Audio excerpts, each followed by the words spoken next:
J'espère que vous allez très bien. Alors,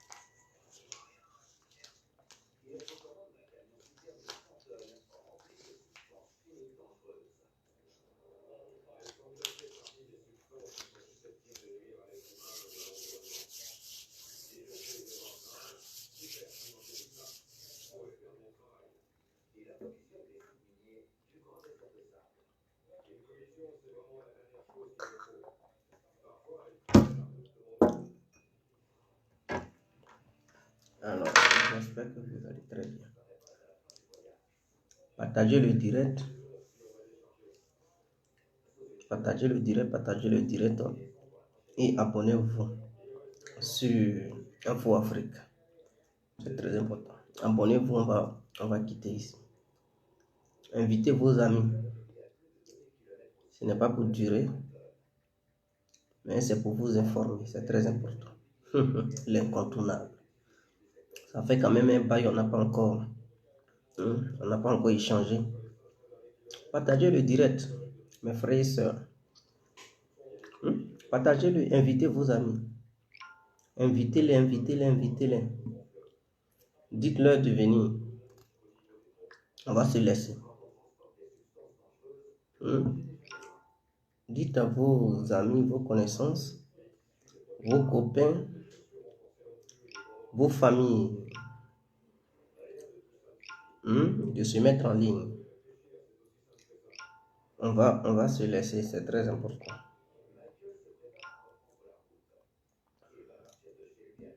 Comment allez-vous? Partagez. Bakayoko, Jeanne, Bakayoko. Oui, Madame Jeanne, bonsoir. Pélagie Amena. Madame Pélagie, bonsoir. Éloge Gloire, Maître Éloge, bonsoir. Mouchi Assamoa, Monsieur Mouchi, bonsoir. Alors, bonsoir à tous et à toutes pour tous ceux qui ne me connaissent pas. Je suis l'incontournable guerre qui a complet tout terrain. L'homme dont on parle, l'homme qui n'a pas froid aux yeux, l'homme qui ne mâche pas ses mots. Vous pouvez aussi m'appeler devant la vie, l'homme n'est rien, gouverneur italien, docteur Modon, appelez-moi Gungun, laisse-moi Mauricien, que plein droit et le padrino Camari Jésus. Ou la Moudia. Alors, nous voilà à nouveau devant cette caméra pour parler du président de la République de Côte d'Ivoire, son excellence, son monsieur Alassane Ouattara. Écoutez, pour ceux qui me suivent bien, j'avais déjà dit et j'avais profité pour m'adresser à Touré Mamadou que c'était le moment de chercher un nouveau leader de leur parti politique. Parce que Alassane Ouattara n'allait pas être le futur candidat du RADP. Je ne sais pas si ceux qui me suivent avaient bel et bien écouté cette vidéo. J'avais dit que Alassane Ouattara n'allait pas être le futur candidat du RADP aux élections présidentielles de 2025. Il faudrait que ça soit clair. Et ce message avait été adressé à Touré Mamadou ainsi qu'à Adama Bitougou. Alors, nous y sommes. Pourquoi je le dis? Je le dis parce que j'ai des informations compromettantes, des informations capitales. Et d'après ces informations, il paraît que Alassane Ouattara a un cancer de poumon. Je répète, Alassane Ouattara, d'après les informations dont je dispose, a un cancer de poumon. Voilà, ce n'est pas pour exagérer, mais c'est ce que j'ai appris. Et c'est ce que j'ai comme information. Donc voilà pourquoi j'ai décidé de faire ce direct. Voilà pour informer le peuple ivoirien, pour informer le peuple africain que Alassane Ouattara ne se porte pas bien. Vous savez, cette histoire de poumon, on ne peut pas couper une partie du poumon pour faire truc. Si c'était le cœur, oui. Si c'est le cœur qui est touché, on peut arracher une partie du cœur pour permettre à la personne de suivre. Mais lorsqu'on parle de poumon, c'est autre chose. c'est autre chose. Le poumon là, c'est ça qui permet à l'être humain de respirer. C'est une question d'air. Donc si on touche là-bas et que c'est mal touché, attire. C'est le visa de l'au-delà qui vient te trouver sur ton lit d'hôpital pour dire, écoute, ton visa est propre. Voilà. Donc le voyage peut avoir lieu maintenant. Donc voici un peu Alassane Ouattara, sachant bel et bien que là où il est, la maladie, cette fois-ci, risque de ne plus le relâcher. Il se peut que son visa de l'au-delà soit déjà dans son passeport.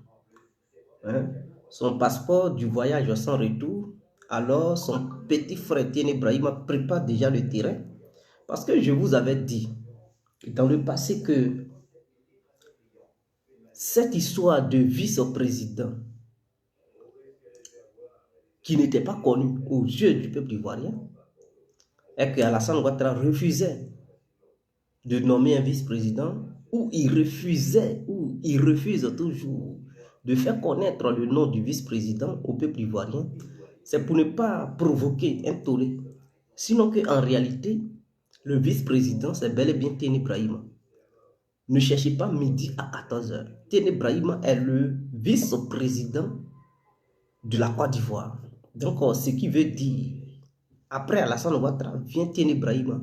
Après Tiene Brahima, vient le président de l'Assemblée nationale. Est-ce que vous comprenez?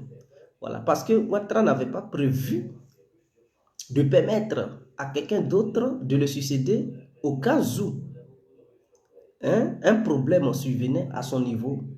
Mais ce qu'il avait prévu, c'était de faire de son petit frère le président de la Côte d'Ivoire qui allait aussi présider le RADP. Et c'est ce qui est en train d'être mis sur pied parce que son petit frère lui-même, il est informé de la gravité de la maladie de son grand frère qui est Alassane Ouattara. Et au sein même des membres du RADP, c'est-à-dire les cadres du RADP, ils savent bel et bien que Alassane Ouattara est malade. Eux-mêmes là, chacun veut se faire leader, chacun veut prendre le pouvoir après le voyage sans retour d'Alassane Ouattara. Chacun se prépare. Parce que Tiene Brahima, il voit déjà un danger arriver. Il se dit, mais son nom n'a pas été au grand jour concernant le vice-président. Donc, c'est-à-dire Alassane Ouattara n'a pas affiché le nom de son petit frère comme vice-président. Et donc, c'est pas après le grand voyage sans retour que Tiene Brahima va sortir de nulle part pour dire non, c'est lui qui était le vice-président. Sachant bel et bien qu'au sein même de son parti, des gens vont se lever pour dire, écoute, c'est inadmissible parce que le président de l'Assemblée nationale, il ne va pas se laisser faire. Adama Bitogo ne va pas aussi se laisser faire. Il va dire non, non, non, non, non. Donc, ils vont jouer. Eux-mêmes, ils savent que c'est Tiene Brahima, mais ils vont jouer sur le fait que les Ivoiriens ne savaient pas que c'était Tiene Brahima. Donc, aucun Ivoirien ne sait que c'est Tiene Brahima. Si des dossiers sortent pour dire oui, c'est le président qui avait signé tel document, ils vont dire, eux, ils ne reconnaissent pas ça et que c'est une falsification. Alors, chacun se prépare parce qu'ils savent que leur chef, les jours de leur chef sont comptés. Je dis bien, les jours de leur chef sont comptés. Donc, chacun, les plus faibles, analyse déjà où est-ce qu'ils vont partir. Les plus forts, chacun se dit, bon, écoute, dès lors que le voyage aura lieu, quel butin je vais prendre, quelle place je vais prendre. Donc, chacun cherche déjà à se positionner. Voilà, chacun cherche déjà à se positionner. Donc, voici un peu le problème qui guette la Côte d'Ivoire. Moi, ce qui me fait mal, le danger n'est pas du côté de l'opposition. Le danger, c'est le RADP lui-même. Parce que c'est le RADP qui va encore créer une crise en Côte d'Ivoire entre les cadres du RADP. Ils vont déclencher une guerre entre eux. Et ils vont imposer cette guerre-là à tous les Ivoiriens et à toutes les Ivoiriennes. Voilà le vrai danger. Parce qu'ils ont soif du pouvoir. Ils ont soif du pouvoir. Chacun va vouloir gouverner. Si Ouattara n'est pas là, mais tout est mélangé dans leur camp. Et ils ne vont pas vouloir laisser le pouvoir parce que c'est la corruption qu'il y a au sein de ce gouvernement. Chacun s'est fait taper des milliards. Donc, tous sont milliardaires. Aujourd'hui, Alassane ne contrôle plus rien. Ils se servent comme ils peuvent. Chacun se sert comme il veut. Alassane Ouattara, il est là, lutter à une maladie. Eux, ils passent leur temps à voler. Donc, on pouvait quitter le pouvoir, ce n'est pas bon. Quitter le pouvoir est égal à des poursuites judiciaires au cas où un nouveau régime viendrait au pouvoir et que ce régime ne s'entendrait point avec eux, alors il aura des poursuites judiciaires. Donc, il est hors de question de quitter le pouvoir. Tant qu'ils seront là, aucune poursuite ne sera engagée vers eux et ils continueront de piller le pays. Donc, voici un peu. Donc, les ados-moutons là, je vous demande de revoir votre copie parce que votre Ouattara n'est plus là. Il est là, mais Ouattara ne peut plus rien faire. Voilà, Abdraman Ouattara, il ne peut plus rien faire. Vous vous êtes moqué de Laurent Gbagbo. Ah, Laurent Gbagbo, hein, poussé démarrer, lui qui est poussé démarrer là, il est en forme. Voilà Ouattara. C'est lui, les gens luttent. Il s'en va, il prend des médecins européens, il dit venez. Il les fait déplacer pour qu'on le soigne, mais ça ne va pas. Est-ce qu'il connaît l'histoire de Dieu? Médecin européen ou pas? Si Dieu dit il va te donner le visa de ton voyage, tiens, le visa sera propre. Le cachet sera mis dans ton passeport du truc du voyage non-retour. Il faudrait que ça soit clair. Donc, on les a deux moutons là. Réfléchissez bien. Vous pensez qu'Ado est champion? Tout ce qu'il a fait subir à Gbagbo là, ça s'est retourné contre lui. Vous savez, quand tu n'as pas raison et que tu veux faire croire aux gens que tu as raison, le karma là, ça se paye sur terre. Le karma, c'est-à-dire, c'est clair, c'est-à-dire, l'enfer là, il va vivre l'enfer sur terre et après son voyage, il y a un autre enfer qui l'attend. Son enfer a commencé comme ça. Il est au pouvoir, mais il n'est pas au pouvoir. Je veux dire quoi par là? Il est au pouvoir, mais là, il ne gouverne plus. Là où il est là, il lutte avec la maladie. C'est-à-dire, entre lui et la maladie, chacun cherche à gouverner son ami, c'est clair. Donc, Ouattara veut la guérison, la maladie dit pas de guérison. Ils sont là à lutter.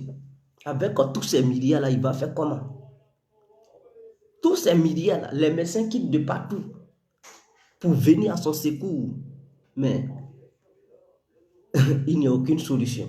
C'est ça.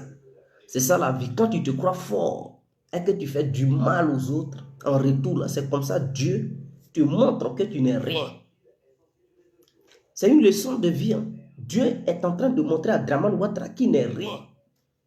Tu as attrapé avec tes amis internationaux, vous prenez Gbagbo et Blé Goudé, ces pays, vous mettez les militaires en prison. Les gens te demandent, libère-les, tu dis non. Libère-les, tu dis non. Dieu va dire, ok. Si tu ne veux pas les libérer, comme c'est toi qui prends les décisions, quand tu vas voyager là, ils vont être libres. Il faudrait que Dieu te fasse voyager. Comme ça, ils vont sortir. Comme tu ne veux rien savoir, tu ne veux pas la paix, tu ne veux rien savoir dans le pays là, la paix là viendra en Côte d'Ivoire après ton voyage. Donc Dieu a décidé de te faire voyager.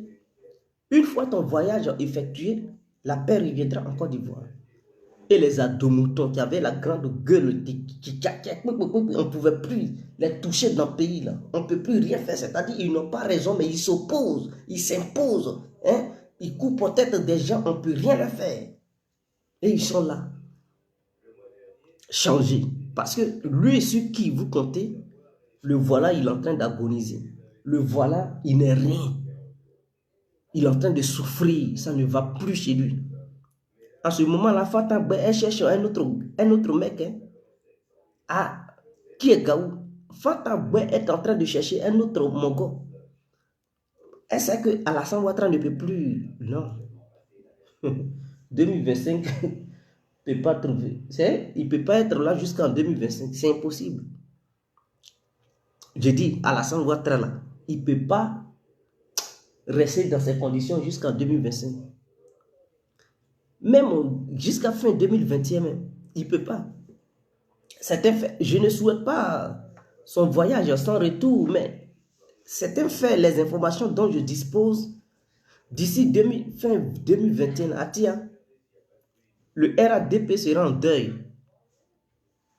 Et ce parti-là va disparaître. C'est moi qui vous le dis. Le parti RADP, là, ça va disparaître. Je dis, le parti RADP, là, ça va disparaître. Donc, je vais profiter pour dire à Brégoudi, Bré, toi qui es là, les autorités de mon pays, le président Alassane Ouattara, tous tes messages, il n'entend rien. Il faudrait qu'on te dise, je ne sais pas, quels sont ceux qui sont tes conseillers, mais qui ne t'informent pas, ou bien ils n'ont pas les vraies informations. Alassane Ouattara, il lutte avec le cancer de poumon. Est-ce que tu comprends bien? Donc, le président va me faire entrer le... Qui est président? Tu appelles qui président? Il est certes président, mais tout ce que tu dis là, pour ton entrée, Ouattara, il est dans un autre duel. Il lutte avec la maladie. Donc, tout ce que tu dis, tes parents, Ouattara, il n'entend plus ça. Ouattara ne t'entend plus. Ouattara, il est dans un autre combat. Au lieu de rester là, le président Ouattara, faut chercher autre moyen pour partir en Afrique. Ils ne t'ont pas attaché le truc en Hollande là-bas. Tu es libre, non? Tu peux prendre le passeport d'un autre pays. Ou bien demande d'asile là-bas. Ils n'ont qu'à te donner un passeport. Un passeport de trucs d'asile. Ça peut te permettre de voyager. Tu peux aller au Ghana. Tu quittes l'Europe. Tu t'en vas au Ghana, paisiblement. Et puis de là-bas, mais tu peux recevoir les gens de ton parti. Ils quand même voyager pour aller au Ghana. Ils te voient là. Ça ne peut pas leur coûter des milliers de milliards. Ce n'est pas une histoire de trucs de visa, on prend. Ils vont monter dans des cas et puis ils vont aller te voir. Donc, au lieu de rester là, il faut chercher des voies et moyens pour partir en Afrique. Ou bien si l'Europe te plaît, il faut rester là pour bien. Il veut rentrer. Tu peux rentrer en Afrique. Demande-leur de te donner papier. Ce papier-là, ça peut te permettre de rentrer au Ghana. Ça peut aussi te permettre de rentrer au Libéria. Ça peut aussi te permettre de rentrer en Guinée. Ça peut te permettre de rentrer au Mali. Ça peut te permettre de rentrer au Burkina Faso. Donc, tu pourras te positionner dans un pays frontalier avec la Côte d'Ivoire. Et de là-bas, tu peux mener ta politique que tu voudras. De là-bas, les gens vont venir te rendre visite. Mais tu es là en Hollande, là-bas. Je dis, Alassane Ouattara est malade. Donc, tout ce que tu dis là, il n'entend pas. Si c'est lui, tu attends pour rentrer en Côte d'Ivoire. Bré, tu vas rester beaucoup en Hollande. D'ici, il va guérir. Il ne faut pas rentrer, il faut rester là. Il faut perdre le temps. Il ne faut pas t'organiser. Hein. Reste là et puis crie Ouattara, Ouattara, Ouattara. Ouattara, là où il est là. Il a un jugement avec Dieu. Dieu est en train de le traiter en ce moment. Donc, si tu ne veux pas te dépêcher pour aller vivre dans un pays frontalier, pour partager aussi le gâteau au moment opportun, reste en Hollande là-bas. Je dis bien pour partager le gâteau au moment opportun. Pourquoi je le dis? Je le dis parce que si tu es loin et que l'heure du partage du gâteau est arrivée, mais tu ne pourras pas prendre ta part.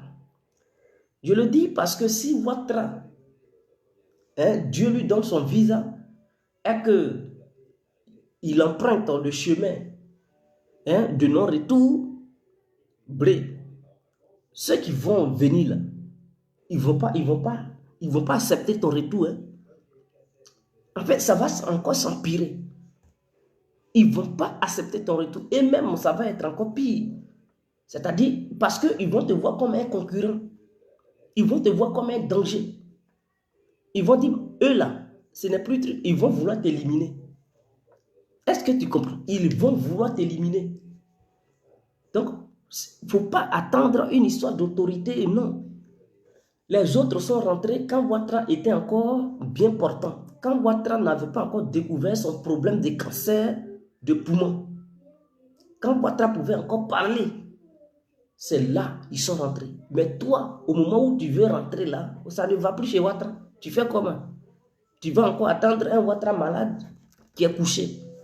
Tu vas dire mon passeport, ah tiens, il ne faut pas voyager. Hein. Même si on te donne ton passeport, tu vas dire j'attends hein, l'ordre de Ouattara. Ouattara, est-ce qu'il signe maintenant encore les papiers administratifs? Ce n'est plus lui, il n'a pas le temps.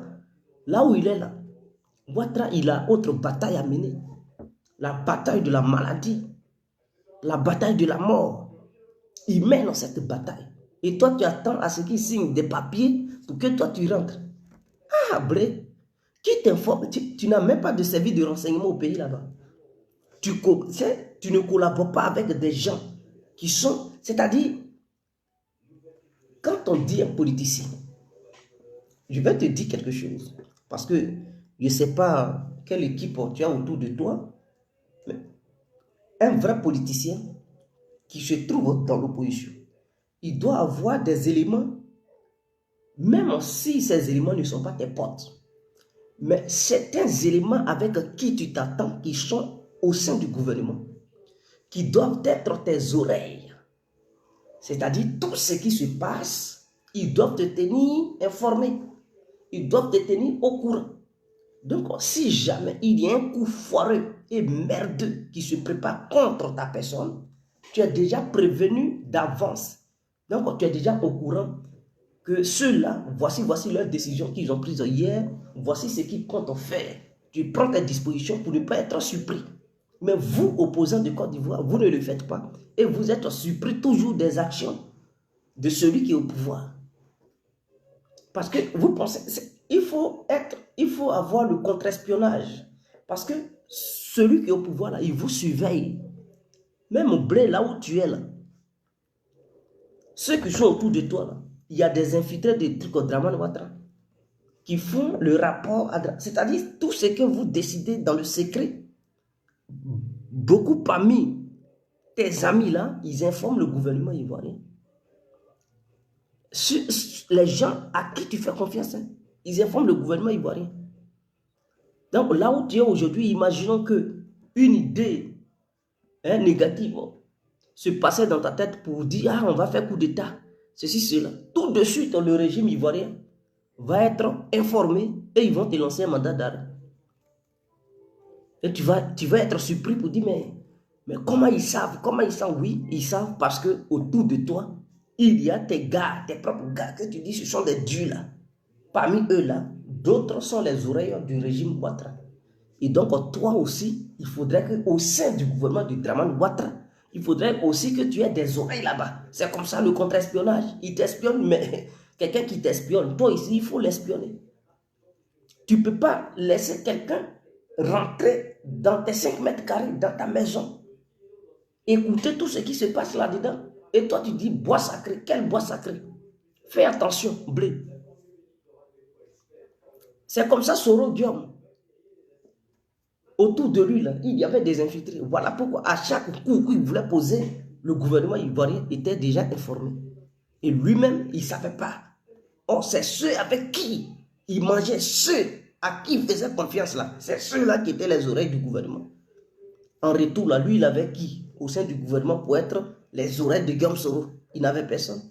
Il faut toujours le contre-espionnage lorsque on est dans la politique pour ne pas être surpris des actions de l'autre. C'est très important. Donc, si c'est signature de Dramane Ouattara, tu attends, tu vas vieillir en Hollande. Hein. Je te le dis, tu vas vieillir. C'est le moment, il faut œuvrer fort pour aller en Afrique. Quitte la cour, est en train de la cour. Quelqu'un qui est malade, coup va faire quoi? Quelqu'un qui est malade, coup va faire quoi? Tu rigoles. Faut pas demander aux Hollandais là, de te donner des documents. Tu apprends ça, passeport de trucs à l'ONU, tu as voyagé. Hein. Faut rester là pour dire la cour pénale fait son travail pour que je rentre.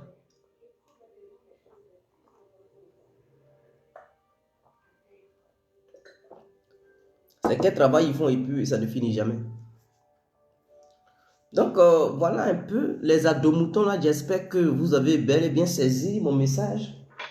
Donc allez-y, dis encore à Touré Mamadou de chercher déjà un nouveau leader. Ou bien lui aussi, il voulait être leader d'après Makosso.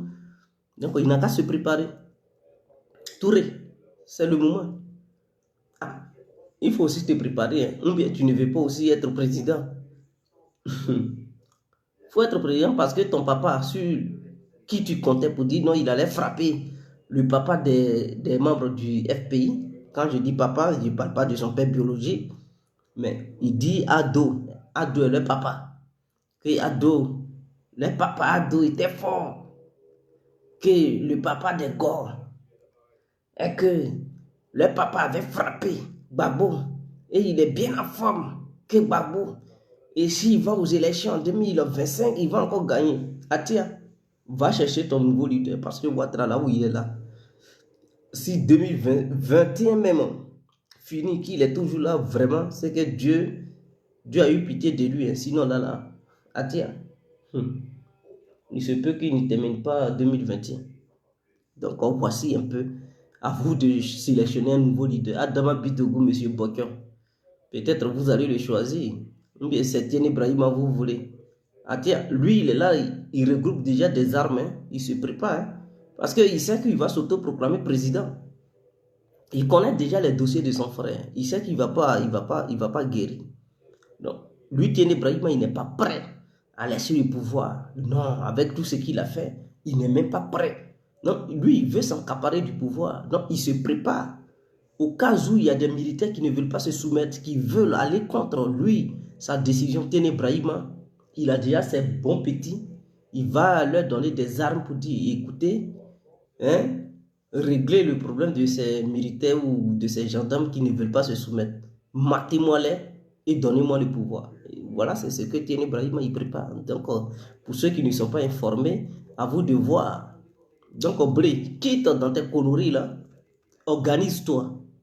Il faut t'organiser, il faut revoir ta vision politique. Ce n'est pas en tenant des discours, la paix, hein, Ouattara. Mais tu rigoles, hein. Ouattara, lui, il ne connaît pas ces gens de discours. Tu vas beau le titiller, tu vas beau te jouer les bons samaritains. Ouattara, il n'en a rien à foutre. Il veut te faire du mal, il te fait du mal. Et c'est cet héritage-là qu'il a laissé aux gens du RADP. Est-ce que tu comprends? Bré, réveille-toi. Tu penses que non, la paix. Depuis quand tu parles de paix? Depuis que tu es en train de parler de la paix, là, tu les as déjà vus. Tu te dis, il faut rentrer. Mais non. Ils ne t'ont même pas favorisé. Ils ne t'ont même pas dit, ah, quand Blé parle de la paix, il n'a qu'à rentrer. Ils n'en ont rien à foutre. Tu parles de paix, paix, paix. C'est pas aujourd'hui que tu as commencé à parler de paix. Hein. Depuis avant votre libération totale, votre acquittement total, tu parlais de paix. Mais est-ce que cela a poussé Ouattara à te dire qu'il faut venir pendant que Ouattara était en bonne santé?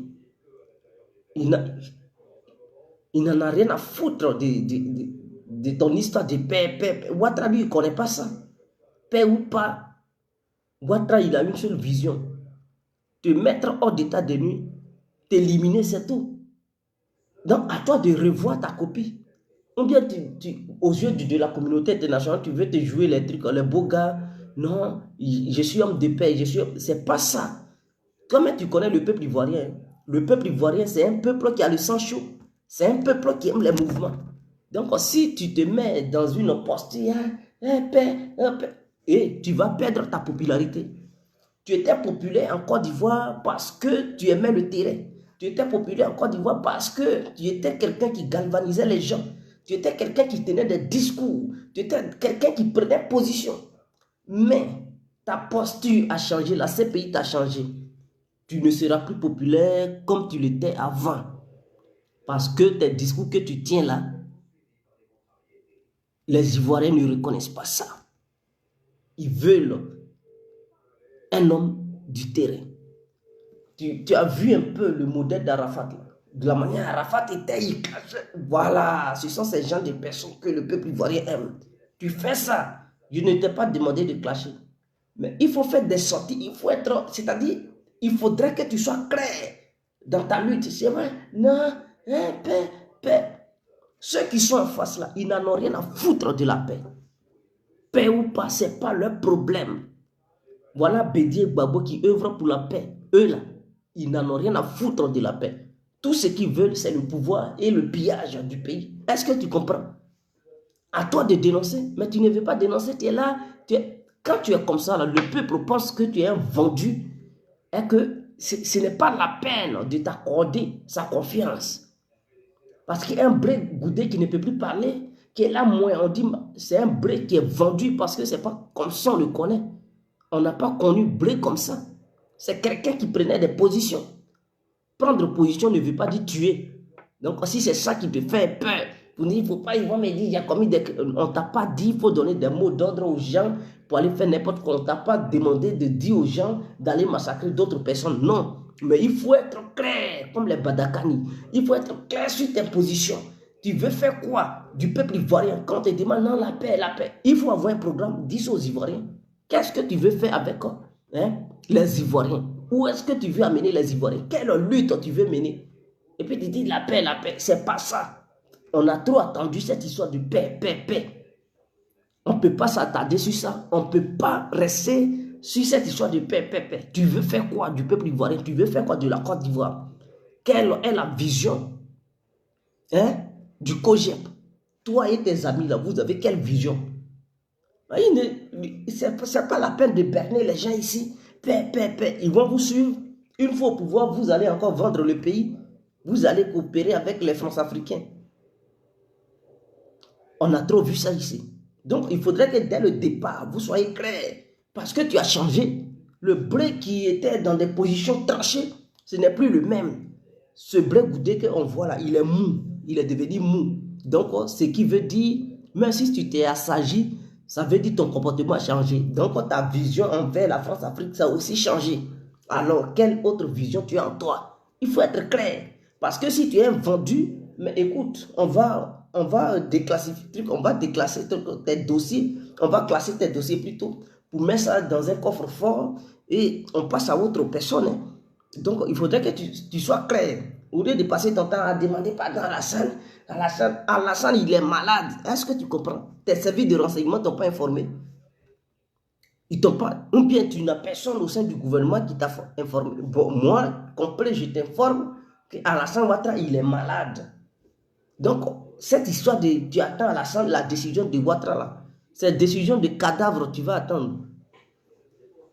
C'est son cadavre là qui va signer document pour dire qu'il faut rentrer en Côte d'Ivoire. Il ne faut pas te démerder pour quitter là-bas. Il faut rester là-bas. J'attends le gouvernement. Ah tiens, il faut continuer. Donc, voici un peu. J'aimerais brosser un peu cette histoire du truc Al-Mustafa. Al-Mustafa, aujourd'hui, il est connu en Côte d'Ivoire grâce à Laurent Gbagbo. Ah oui, il faudrait qu'on dise les choses telles qu'elles sont. Parce que les gens ont traité Laurent Gbagbo de xénophobe, ils l'ont traité de tout nom, qu'il détestait les Djoula. Gbagbo n'aimait pas les Djoula, Gbagbo était contre les Djoula, mais Al-Mustafa est l'exemple parfait. Écoutez la chanson des Galiers. Même les Galiers là même là, lui qu'on appelle Galier là, lui-même il est Djoula. Ou bien, vous ne savez pas. Les Galiers là, livre vocal là, il est Djoula, mais il a pris position pour Laurent Gbagbo. Écoutez sa chanson. Il a chanté le nom de Al-Mustafa et sur terrain. Zeiba, c'est ma chanson de maïs là. Le nom d'Al-Mustafa est dedans. Pourquoi? Parce que à leur temps, au temps des Bré Goudé où ils mobilisaient les trucs, Al-Mustafa s'est accroché au Bré Goudé. Et il a profité de ça. Et il était devenu un leader. Sinon, avant, c'était un voyou. Il n'a pas été à l'école correctement, comme il se doit. Il faudrait que les gens le sachent. Il n'a pas fréquenté comme il se devait. Voilà. Son niveau d'études est très bas. Son niveau d'études là est très bas. Donc, il faudrait que ça soit clair. Et c'est comme ça. Il s'est approché, les Serge Kassi, il faisait partie du même groupe que les Serge Kassi, les Bleu Goudé, les Awas Talon et consorts.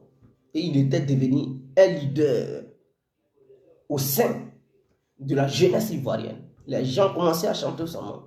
Et il a utilisé ça pour se faire une notoriété.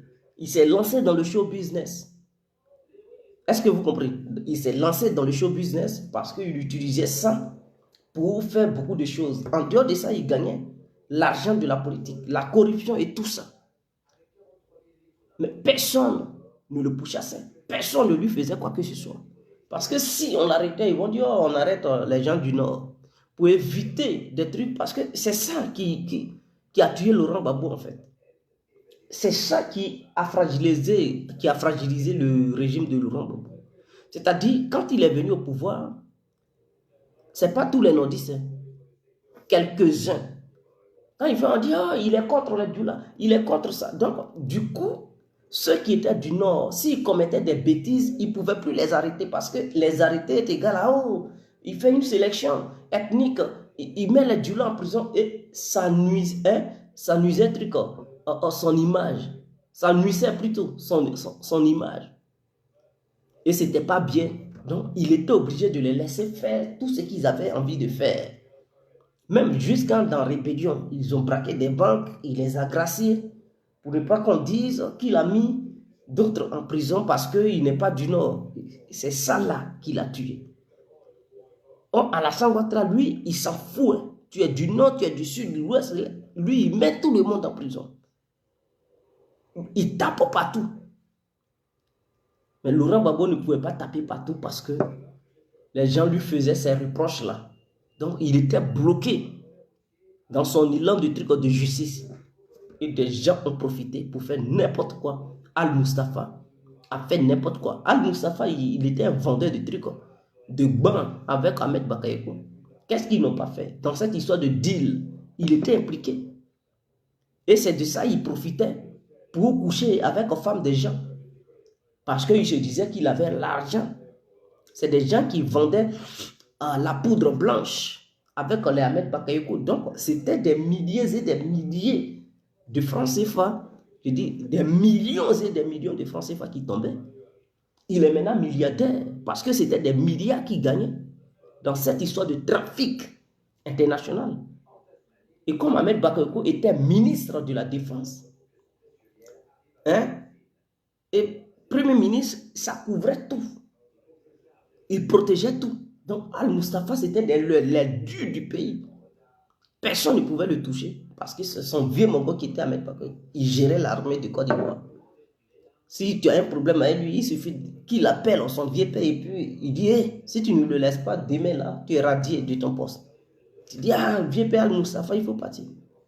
Et c'était comme ça. Est-ce que vous comprenez? Ils ont trop fait des dégâts. Moi, c'est Emma Loès. Parce que l'enfant d'Emma Loès, c'est pour ceux qui ne savent pas là, c'est son père qui est Al-Mustafa. Hein. Emma Loès, son enfant là, elle a eu ça avec Al-Mustafa. Donc voilà. Atia, Yako, à l'enfant d'Emma Loès, qui voit son père hein, à la marque maintenant. Emma Loès, courage à toi aussi. Sois forte. Ah, pourvu qu'il ne met pas là-bas. Parce que ce crime qu'il a commis, c'est trop. Avec Adou Richard, si tu n'as rien pris du tout, c'est 20 ans. Donc, pourvu qu'il ne prenne pas 20 ans. Sinon, il peut réduire sa sentence. Il peut lui donner au moins 10 ans. Parce que c'est grave. C'est un crime. Et il va le taxer. Adou Richard, lui, il ne joue pas dans les taxes. Il va lui dire il faut payer 1 milliard de francs CFA de taxes. Il va le dépouiller. Donc voilà, il se peut même qu'il bloque ses comptes bancaires. Donc voici un peu.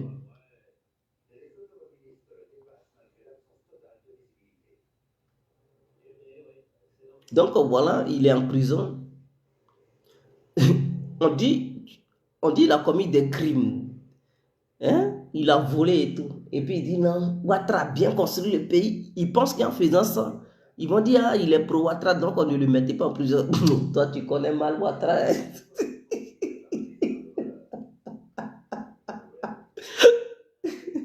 Il fait une vidéo, il dit non, je supporte Alassane Ouattara parce qu'il a transformé le pays. Regarde, le pays est magnifique. Mon frère, tu vas beau dire le pays est magnifique avec Ouattara, magnifique ou pas. Adou Richard dit tu vas dormir à la Maca. Toi, tu rigolais Adou. Hein. Adou, il n'est pas dans tes conneries. Hein. Il dit dans le pays, Ouattara a transformé le pays. Tu penses que c'est comme ça que tu vas faire? Adou Richard va dire, ah mais il supporte Ouattara.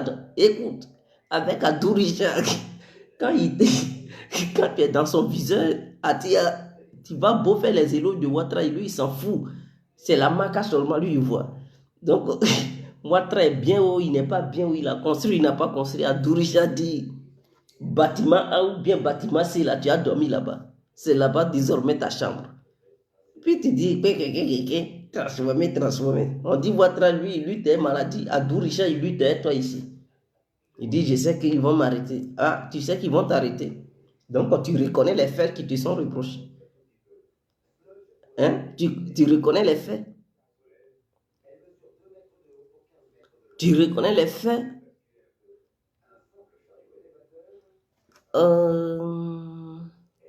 Je mets là Nizako. Nizako.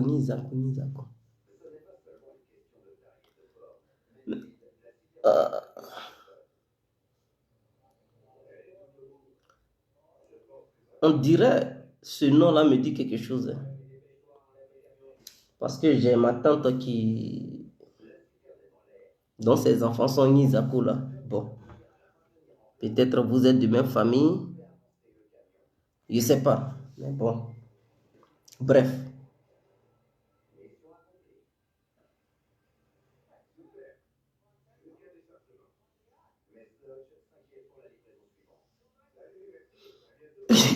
Mais Al Moustapha, c'est lui qui pindosait truc. Hein? C'est lui qui tapait Emma Louès. Vous ne savez pas? Emma Louès était en couple avec Al Moustapha. C'est quand Al Moustapha l'a laissé. Et puis il allait. Qui a dit truc, le père du fils a dit truc? C'est Al Moustapha qui dégraisse ça, qui dégraissait ça. Emma Louès va. Toi, tu rigoles, hein? Adou Richard, les dossiers, mais toi, tu dis Emma Louès va le faire sortir. Vous rigolez, hein? Elle va faire quoi? Adou? Avec Adou Richard? Si les dossiers ne rentrent pas dans les mains d'Adou Richard, oui, elle peut. Mais si c'est Adou Richard qui est au devant, Atia, c'est pas la peine. Si Emma Louès a son argent, elle n'a qu'à garder parce qu'avec Adou Richard, c'est pas truc. Si elle fait l'erreur de vouloir faire truc, Adou Richard va se retourner contre elle, hein? Il va faire sortir les anciens dossiers d'Emma Louès pour lui créer des problèmes. Donc, c'est un terrain très glissant, elle ne peut pas aller là-bas. On parle de détournement des biens publics. Et puis elle va dire que je vais... Putain, mais il va dire, ben, elle est complice.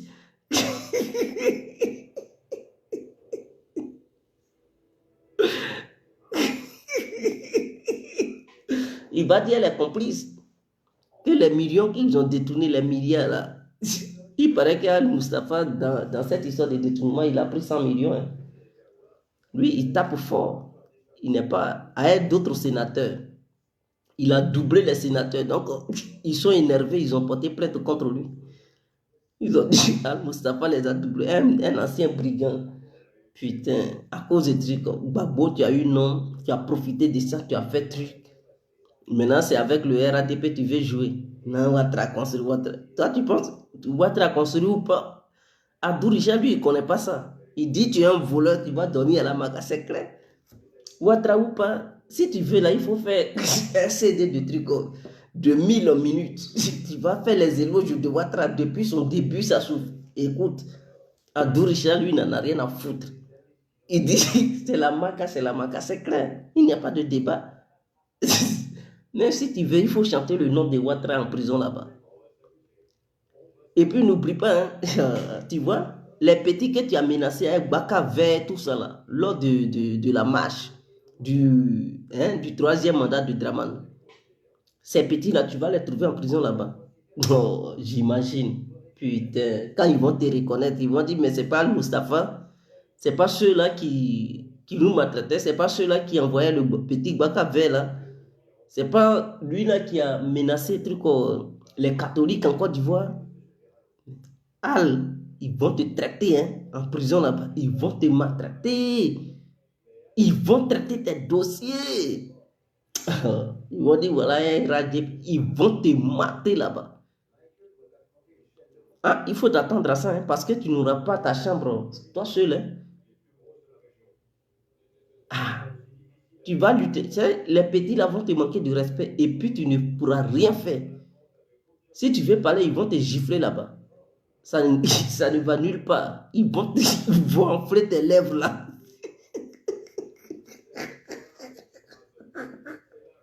Ton histoire d'Al-Mustafa, ça reste dehors. C'est pas la maca là-bas. Tu t'amuses là. Les petits, là, ils vont taper les jets déjà. Ils vont enfler tes yeux là. Vraiment. Al-Mustafa. Donc, il y a quoi? Toi, courage. Ça te fait déjà 2 nuits hein, que tu vas passer à la maca. C'est pas mal quand même. Courage. Ça va aller. Vraiment, je te soutiens. Sois fort, mais il ne faut plus détourner l'argent. C'est pas comme ça on fait. C'est pas aujourd'hui que tu as commencé à détourner. Depuis autant de Gbagbo, tu ne fais que voler, détourner. Ouattara est encore venu te dire Ahmed Bakayoko était tout pour toi parce que vous étiez dans un trafic international. Tu touchais les dollars. Tu es devenu milliardaire. Tu profitais de ça. Tu couchais avec une femme des gens en désordre. Tu leur donnais. Et puis lui, il ne draguait pas femme. Hein? Al-Mustafa. Putain. Les femmes qui me regardent, les savent. Hein. Quand Mustapha, c'est-à-dire tu es là avec ta copine, vous partez dans une boîte, lui il est là, sur la table. Hein? Vous savez ce qu'il fait? Tu es là avec ta copine. Hein? Il donne 1 million de francs CFA à la serveuse et puis il met son numéro. Il dit appelle la fille là de côté, tu lui remets ça. Et toi, le copain, tu es là, tu ne sais même pas que ta copine ou bien ta femme vient de recevoir une enveloppe d'1 million de la part d'Al-Mustafa. Et quand il donne, lui, il sort avec ses amis. Ils partent. Toi, la serveuse, c'est-à-dire, il est là et puis la serveuse te remet l'enveloppe. C'est-à-dire, elle remet l'enveloppe à la fille. Dès lors qu'il est convaincu que l'enveloppe a été bel et bien remise à la fille, lui, il sort. Il ne parle pas pour ne pas créer de dégâts. L'Africain va ouvrir, elle voit, il y a l'argent, voilà le numéro. C'est écrit Al-Mustafa. Elle dit, oh. Elle dit, chérie, je viens. Elle appelle. Oui, hier, j'ai réussi tant. Ma petite, c'est toi. Ah oui, c'est fini. Elle dit, hey, c'est moi, c'est fini. Ah, mais tu fais quoi ce soir? Trouve voilà, un moyen pour venir me voir. Paf, c'est fini. Al-Mustafa, il va cogner ça. Quand il finit de cogner, et puis il jette. Il lui donne encore 1 million. Il dit, bon, il faut partir, c'est fini. Et puis, il moussait les journalistes comme un truc, les femmes des stars. Il les moussait comme il se devait. Et après, il vient à la télé, il parle. J'ai moussé celle-là. C'est comme ça. Quand il finit de te mousser, il vient, il fait comme Arafat Atia. Et quand il mousse femme de quelqu'un, il va venir parler de ça.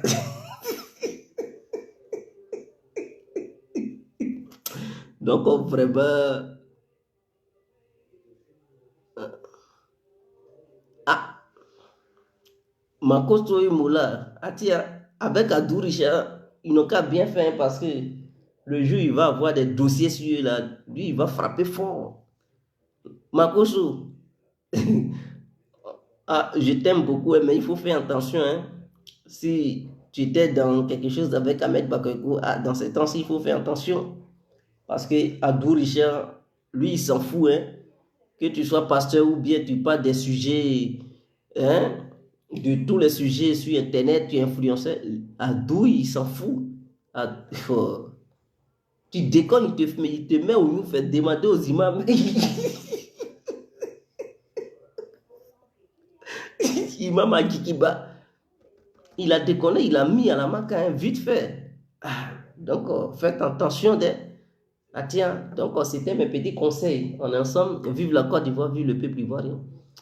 Alors, excusez-moi pour ceux qui ont passé des commandes sur Abidjan. Demain, je vais vous envoyer vos codes du retrait. Parce que dans ces temps-ci, j'étais trop occupé. Et quand je venais, j'étais trop woro, vous voyez. Parce que je descendais tard. Je descendais tard. C'est pas comme d'habitude où je descends tôt. Dans ces temps-ci, je descendais truc tard. Donc, du coup, c'est pas facile. Mais demain est un grand jour. Demain est un week-end. Alors, je vais vous appeler pour vous donner les différents codes. Donc, voilà, on est ensemble. Quand je parle de codes, c'est ceux qui ont commandé des médicaments. C'est de ça que je parle. Donc, voilà. Ceux qui n'ont pas commandé, vous n'êtes pas dedans. Allez, passez une très bonne nuit. Prenez bien soin de vous. On est ensemble.